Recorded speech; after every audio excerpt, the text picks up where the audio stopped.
से दिन से डॉक्टर हरिकृष्ण महताबंकर गोटे मेमोरियल लेक्चर भी लेक्चर अच्छी सकाळे कटक रे एवं आसवा परे उपरबला ओडिशा रे चलीथिबा समस्त जातीय राजपथर प्रकल्प रिव्यू से ताकू नेबे खराबेले एवं तापरे गोटे पब्लिक प्लाटफॉर्म रे जोठी आमर अनेक गुड़िए प्रोजेक्ट पाखापाखि आमर 4,500-5,000 कोटी टंकार प्रोजेक्ट राज्य सरकार एवं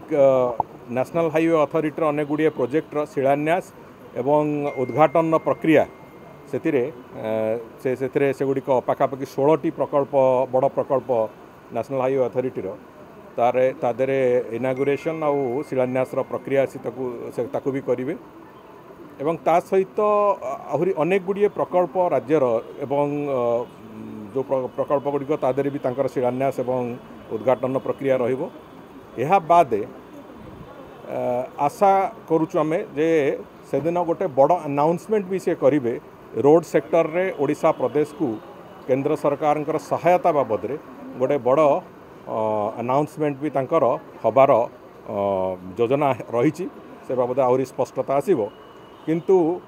से वास्तव रे जो डबल इंजिन सरकार रो जो परिणाम ओडिशा रो रोड सेक्टर को डेवलप करबा पई ये तांकर एई गस्तरे निश्चित भाव से कथा प्रतिफलित होबो एवं से कथा स्पष्ट भाव रे ओडिशार जो विराट बड़ एक ग्रोथ प्लान आमे करिचु से ग्रोथ प्लान रे केंद्र सरकार सहयोग केंद्र सरकार दिग्दर्शन संपूर्ण भाव को भली अच्छी से कथा एथिरे स्पष्ट प्रतीयमान 17 तारिख दिन से आसुचंती 17 तारिख दिन आसिले से दिन तांकर समस्त कार्यक्रम 17 तारिख